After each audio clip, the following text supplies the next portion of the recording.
ಬಹಳ ಮುಖ್ಯವಾಗಿ ನೀವು ಕಲಿಸ್ಬೇಕಾಗಿರುವಂತದ್ದು ಏನು ಅಂತ ಅಂದ್ರೆ, ಗರ್ಭದಲ್ಲಿರ್ಬೇಕಾದ್ರೇನೆ ಅದು ಆ ಪಾಪು ಡೆವಲಪ್ ಆಗ್ಬೇಕು ನಾಲೆಡ್ಜ್ ಆಗಿ ಅಂತ ಅಂದ್ರೆ, ಅದು ಸೈಂಟಿಫಿಕ್ ಆಗಿ ಪ್ರೂವ್ ಆಗಿರುವಂತದ್ದು.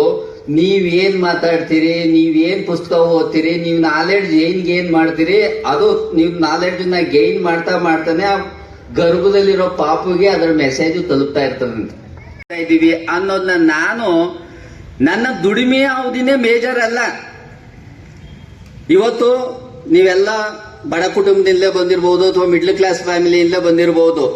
ಒಂದು ದಿನ ವಿಶ್ವಾಸವಾಗಿ ಚರ್ಚೆನಲ್ಲಿ ಭಾಗವಹಿಸಿ, ನಿಮ್ಮ ಬಗ್ಗೆ ಆ ಮಗುವಿಗೆ ಫೇತ್ ಬರಬೇಕು, ಆ ಮಗು ಬಗ್ಗೆ ನಿಮ್ಗೂ.